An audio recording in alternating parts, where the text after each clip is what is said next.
Vamos a continuar con la fisiopatología de las enfermedades coronarias. ¿Qué son las cardiopatías isquémicas? La cardiopatía isquémica entendemos como el aporte entre un desequilibrio entre el aporte y la demanda de oxígeno del músculo cardíaco. Los efectos de la isquemia sobre ese músculo cardíaco, que vamos a ver posteriormente en la cascada isquémica, son múltiples. Son metabólicos, mecánicos y luego sobre la diástole y la sístole. Afectaciones eléctricas y la última etapa, la clínica del paciente, que habitualmente es el dolor precordial. Los efectos metabólicos son los primeros en aparecer en la cascada isquémica, inhibiéndose primero la fosforilación oxidativa y por lo tanto la formación de ATP, o sea de energía, comenzando la glucólisis anaeróbica y la formación de lactato. Si esa isquemia se mantiene en el tiempo, sabemos que este desequilibrio va a llevar al descenso del pH y el acúmulo de lactato, la presencia de radicales libres de oxígeno que alteran la permeabilidad del sarcolema, permitiendo la entrada masiva de calcio, que aumenta la vasoconstricción y la probabilidad de arritmias ventriculares, que suprime definitivamente la producción de ATP y conduce a una lesión irreversible de la muerte celular, que es la necrosis. Recordando un poco cuáles son las prevalencias de los factores de riesgo para tener una enfermedad coronaria. La hipertensión, el tabaco, la dislipidemia, la diabetes mellitus, antecedentes familiares, antecedentes heredos familiares, factores genéticos, factores ambientales. Y aquí vemos en la filmina de la izquierda cuál es la cascada isquémica. La cascada son las secuencias, los pasos que llevan a un evento coronario agudo, que en el primer piso, en la parte más baja, vemos que se produce la disminución del ATP, es lo que explicamos hoy el mecanismo. Alteración en la relajación diastólica, alteraciones sistólicas en la contractilidad. Esto va a llevar posteriormente a los cambios del electrocardiograma, que aún no se hace sintomático, esos son los cambios del electrocardiograma. Posterior, el dolor anginoso. Fíjense mirando que recién el dolor, el angor, que es el motivo de consulta que habitualmente recibimos en los servicios de urgencia y emergencia, está en el quinto lugar. Si posteriormente, como un desencadenante final, se presentan las arritmias ventriculares y la muerte súbita. Las arritmias ventriculares, sabemos cuáles son las arritmias ventriculares, vamos a ir nombrando. Son la taquicardia ventricular y la fibrilación ventricular. Vemos en la tabla derecha la clasificación histológica de la lesión aterosclerótica. Recordamos que estuvimos viendo todo el proceso de la disfunción endotelial que va produciendo la progresión de esta enfermedad con obstrucción y la formación de placa de ateroma. El término de enfermedad coronaria refiere a los trastornos del flujo de la sangre en los vasos coronarios. Fíjense ustedes abajo, un vaso normal, como habíamos explicado, la íntima, la media, la adventicia, recubierto en la parte interna por el endotelio, que con el tiempo, por la disfunción endotelial, va enfermando, se va produciendo la progresión de la enfermedad coronaria, y vemos en una placa complicada, el de la derecha, cómo puede complicarse con una obstrucción importante del electrocardiograma, que va a dar la manifestación electrocardiográfica como supradesnivel o infradesnivel del ST, y las obstrucciones anginosas que vamos a ver, lo que se va a conocer con lo que se llama enfermedades crónicas estables. Vamos a ir viendo cada uno paso a paso. Esto es el mecanismo de producción, y este gráfico nos lleva a interpretar el flujo coronario, que podemos mantener un flujo importante con una obstrucción importante hasta del 70% de la arteria coronaria. O sea que hasta el 70% de un vaso podemos tener un paciente casi asintomático. Fíjense que tenemos solamente un 30% libre para que la sangre pueda llegar a pasar sobre esta obstrucción. Recordemos que se pierde ese flujo laminar para tornarse un flujo turbulento. Y esto también, los factores intrínsecos dentro de la placa, que son inflamatorios, dijimos la liberación de metaloproteinasa y otros componentes que van degradando la cubierta que tiene esa placa con engrosamiento del núcleo lipídico y también los factores externos de roce sobre la misma, que son las fuerzas de cizallamiento, que pueden llegar en algún momento a accidentar la placa y ocasionar dos eventos, o la angina inestable y el infarto de miocardio. Puede ser que un paciente tenga un evento coronario y el motivo de consulta más frecuente en las guardias son el dolor precordial de los síndromes coronarios, que esto sabemos por las vías que llega al tálamo y a la corteza por el asta posterior de la médula, que es sensitiva. Esto ya lo habíamos visto, lo habían visto también en lo que corresponde a histología y anatomía. Esto es lo que la definición, volvemos a ver, que es una alteración que tiene lugar la cardiopatía isquémica en el miocardio debido a un desequilibrio entre el aporte y la demanda. Esto es muy importante que ustedes lo sepan. El desequilibrio entre el aporte y la demanda de oxígeno. Volvemos a mirar y vemos y entendemos a los factores de riesgo cardiovascular como uno de los componentes que llevará a esa enfermedad coronaria y a la progresión de la placa, con los factores que habíamos visto en la clase pasada, la progresión, la formación de una placa que puede ser estable y una placa que puede ser inestable. Esto es lo que habíamos visto con respecto al aporte de oxígeno y el aumento de la demanda. Los tipos de infarto que podemos tener: el tipo 1, por desbalance, una alteración, una lesión de la placa que se va ulcerando, se va erosionando, se va como rompiendo. El tipo 2, un desbalance entre el equilibrio entre la oferta y la demanda. Y el tipo 3 es la muerte cardíaca con síntomas sugestivos de isquemia. Quiere decir que un paciente que tiene un evento agudo, que tiene un evento domiciliario en la calle, que sufre una muerte súbita, pero en la necropsia se vio que presentó una complicación a nivel del árbol coronario. Pero esto es con la anatomía patológica, con la necropsia del paciente. También se pueden producir infartos por complicaciones de intervenciones percutáneas, por trombosis del stent o relacionado con cirugía de revascularización. Pero lo más importante que ustedes sepan es el tipo 1 y el tipo 2. Estos trombos a nivel del árbol coronario, cuando se produce una lesión, una rotura, una complicación de esa placa que está inestable, puede ser pequeños, muy chiquitos, no dar cambio electrocardiográfico, síntomas leves que habitualmente pueden pasar totalmente desapercibidos. Puede ser una oclusión parcial y una oclusión total. Y aquí diferenciamos dos cosas. Una oclusión parcial, estamos hablando de la angina inestable, que puede tener algunos cambios electrocardiográficos. Por ejemplo, puede tener cambios a nivel de la onda T, lo más frecuente, que puede ser o no inespecífico, pero lo específico que son un dolor típico a nivel precordial, pudiendo irradiarse al miembro superior izquierdo, a la mandíbula, y algunos pacientes refieren al dorso. Puede durar de 15 a 20 minutos y cede espontáneamente. Eso es una angina inestable. Y el paciente encontrarse en reposo. Y eso le llamamos clase funcional 4. Y estos pacientes que con estas características que nos llega a la consulta, debemos hacer los biomarcadores.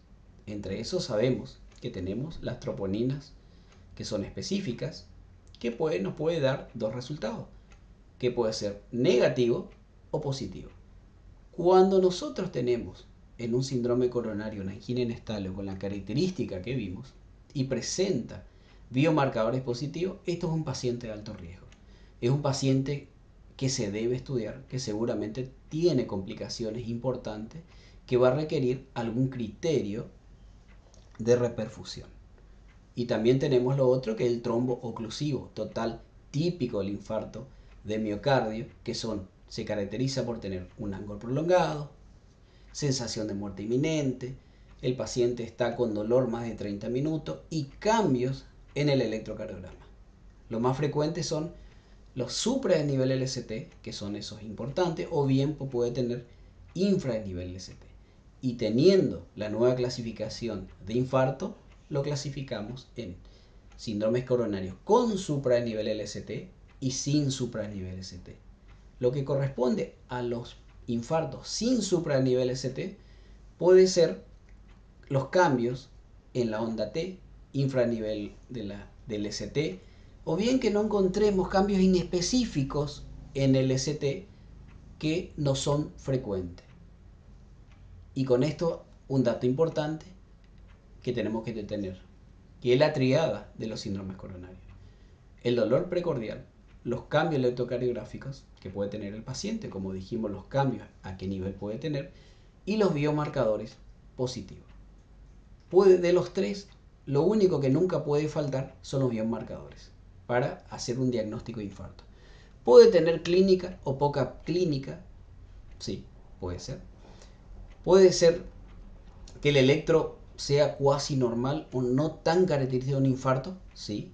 Pero lo que nunca en un síndrome coronario para decir infarto de miocardio que ha tenido es que los biomarcadores siempre son positivos. Eso es un dato importante a tener. Pueden faltar los otros, pero nunca los biomarcadores. También puede ser las troponinas, también puede ser la creatinquinasa y la creatinquinasa con la subunidad MB. Eso también son importantes, que son lo que indica que hay una destrucción y muerte celular. Estos valores de troponinas cardíacas elevadas puede ser en un paciente que haya tenido anteriormente un síndrome coronario, que puede estar en ascenso o bien en descenso. ¿Qué quiere decir eso? Que este síndrome coronario es relativamente nuevo y las transaminasas, por ejemplo, pueden llegar a presentar cambios positivos esperando 12 horas.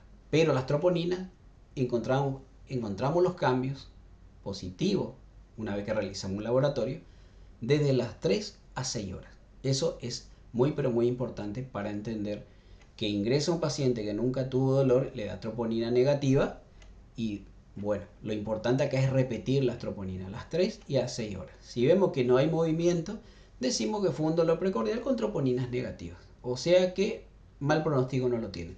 Pero si tiene movimiento de las troponinas y dan positivo, es un paciente de riesgo, de alto riesgo. A ese paciente se le debe estudiar. Pero también hay otras condiciones que aumentan las troponinas. Por ejemplo, la insuficiencia cardíaca, un cuadro de miocarditis, la insuficiencia renal crónica nos puede dar troponina. Pero siempre lo importante que esto tenemos que correlacionar con la clínica del paciente. Con la clínica del paciente. Si tiene un paciente con insuficiencia cardíaca, pedimos biomarcadores de positivo, es por la insuficiencia cardíaca. Este cuadro es muy importante para ilustrar el dolor precordial. Si nosotros, con un paciente que hace 40 minutos está con dolor típico, que acude a la guardia, tenemos que ir pensando que se produce una muerte celular, la necrosis, en un 25% del área que afecta ese infarto. Pasada las 180 minutos, o sea, las 3 horas, la necrosis del área afectada es de 65% de esas células. A las 6 horas estamos hablando de un 75%. Pero esto es muy importante decir que mientras exista dolor precordial, podemos asumir, pensando el mecanismo del dolor, que hay viabilidad aún del territorio afectado, que debemos estudiarlo, debemos hacer seguramente algún procedimiento para reperfundir, abrir esa arteria que estaba complicada. Eso es muy, pero muy importante. Y también esto indica que cuanto más precoz es nuestro diagnóstico y nuestra intervención en los síndromes coronarios, le vamos a brindar mejor sobrevida de esas unidades de células que nos encontramos. Y los tratamientos inicial. Un paciente con dolor precordial típico, con factores de riesgo, que pensamos todo el mecanismo que habíamos explicado en la clase anterior, lo importante es no privarle de oxígeno, de la nitroglicerina y aspirina. Hoy estamos dando, de acuerdo a las nuevas guías que estamos teniendo, la doble antiagregación. El aspirina 300 miligramos y el clopidogrel 300 miligramos. O sea, un paciente con cambios electrocardiográficos típicos de un síndrome coronario agudo con supradesnivel del ST o sin supradesnivel ST, un infra u ondas T negativas, por ejemplo, debemos hacer una dosis de ataque de aspirina 300 miligramos y clopidogrel 300 miligramos. Eso es una doble antiagregación. Por supuesto, internar al paciente, oxígeno, nitroglicerina, beta bloqueante si no está contraindicado, si no está con un fallo cardíaco, si no está con taquicardia, rales crepitante, que todo sobrecargado. Si nosotros a un paciente con insuficiencia cardíaca damos beta bloqueante, vamos a tener un problema, que vamos a explicar mejor en la clase siguiente. Antiagregación, anticoagulación y por supuesto, lo más importante, abrir esa arteria. Pero ¿cómo abrimos esa arteria? Tenemos tratamientos médicos, son los trombolíticos, y otro, la angioplastía percutánea. O sea, angioplastía es un procedimiento en la cinecoronariografía, sea una angioplastía, habitualmente la colocación de un stent. Es el mecanismo seguro. Puede ser por droga o puede ser por procedimiento. El tratamiento de un paciente con un síndrome agudo con supradesnivel LST o bien con infradesnivel ST que tenga un alto riesgo. Vamos a ver más adelante y además en clínica también lo van a ver, pero eso es importante que ustedes lo tengan en cuenta. La evolución del síndrome coronario. Una vez que pasa este síndrome coronario de 3 horas, 6 horas u 8 horas, tenemos que determinar dos cosas. Si ese miocardio no está hibernado, ¿qué quiere decir eso? Posterior a un procedimiento, posterior a un síndrome coronario, posterior a este ángulo prolongado, puede morir mucha cantidad de células, pero no todas mueren. Pero entonces, ¿cómo nos valemos nosotros para saber qué cantidad aún de ese miocardio está viable? Una de las características, uno de los estudios que nosotros debemos pedir es una cámara gamma, donde eso determina si aún hay miocardio que está vivo en un sector que nosotros lo consideramos muerto.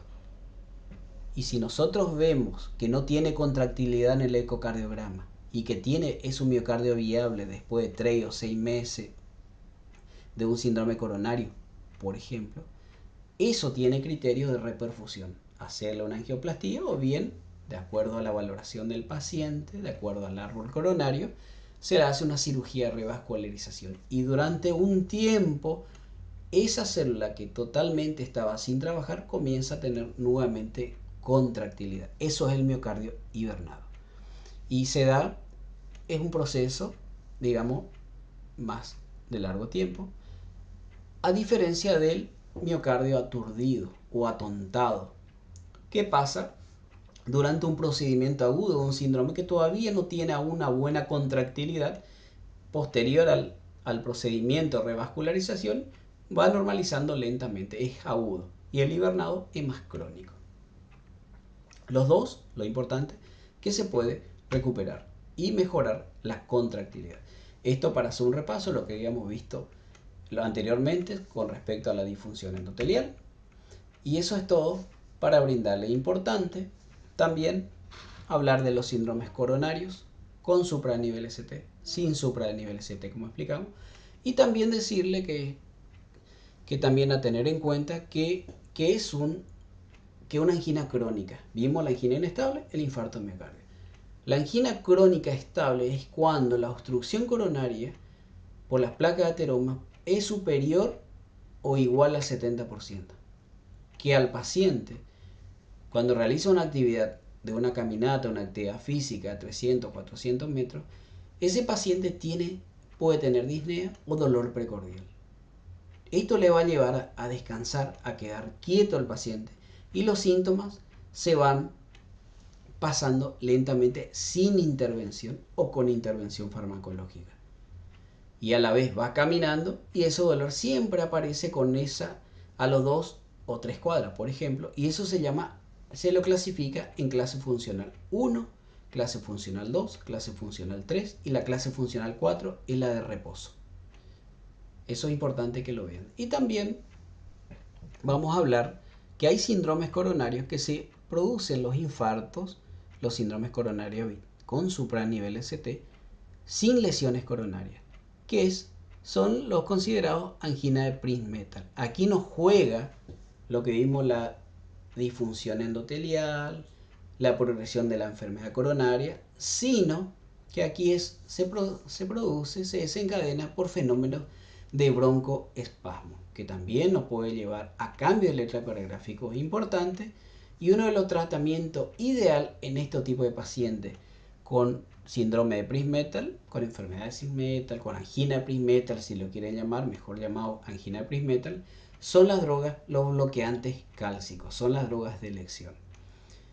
Si nosotros tenemos un paciente con síndrome coronario, las drogas que debemos usar siempre son, recuerden ustedes que la irrigación del árbol por las arterias coronarias del miocardio se produce en diástole. Eso habíamos explicado, que solamente se produce en diástole la irrigación de todo el músculo durante la diástole en el ventrículo izquierdo. Pero el ventrículo derecho sí se puede nutrir en sístole y en diástole. Por eso es importante el uso de qué droga, los beta bloqueantes. Los antiagregantes plaquetarios, esas dos drogas son muy, pero muy importantes a tenerlas. Los beta bloqueantes, los antiagregantes plaquetarios, que son las dos primeras drogas que nosotros debemos usar en los síndromes coronarios. También posteriormente, por supuesto, para parar esa inflamación dentro de las placas que habíamos tenido y explicado en las clases anteriores, lo importante es el uso de estatinas, ya sea cualquiera de las estatinas. Son muy importantes durante el periodo agudo, durante los primeros meses vamos usando estatinas a dosis muy altas y habitualmente de 80 miligramos días. Eso es todo lo que podemos hablar y terminar de síndromes coronarios. Muchas gracias.